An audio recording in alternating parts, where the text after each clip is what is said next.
জাতীয় নাগরিক পার্টি কসবা উপজেলা শাখার আয়োজনে ইফতার এবং দোয়া মাহফিল অনুষ্ঠিত হয়েছে। বিস্তারিত থাকছে সবুজ খান জয়ের প্রতিবেদনে।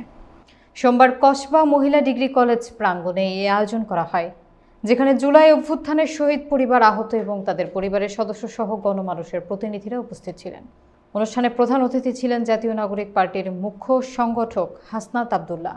তিনি বলেন, ফ্যাসিবাদ বিরোধী রাজনৈতিক দলগুলোকে ঐক্যবদ্ধ করে আমরা রাষ্ট্র পরিচালনা করব। সেনাবাহিনী আমাদের সার্বভৌমত্ব রক্ষায় 5 আগস্ট ছাত্র জনতার পাশে ছিল। আমরা বিশ্বাস করি সেনাবাহিনী কখনো জনগণের বিরুদ্ধে যাবে না। সেনাবাহিনী, বিচার বিভাগ সহ বিভিন্ন প্রতিষ্ঠানকে এমনভাবে গড়ে তুলব যাতে জনগণ তাদের বিরুদ্ধে না যায়। অনুষ্ঠানে সভাপতিত্ব করেন জানাপা কসবা উপজেলার শাখার আহ্বায়ক মোহাম্মদ মনিরুল হক মনির।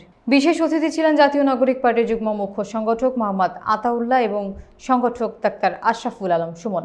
দল পরিচালনা করেন মাওলানা মোহাম্মদ আব্দুল হান্নান। এই মাহফিলে রাজনৈতিক নেতৃবৃন্দ এবং বিভিন্ন শ্রেণী পেশার মানুষ অংশ নেন।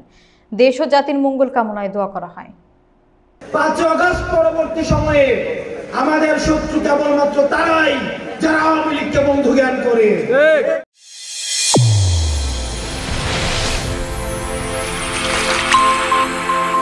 চ্যানেল A1 হৃদয়ের স্পন্দন।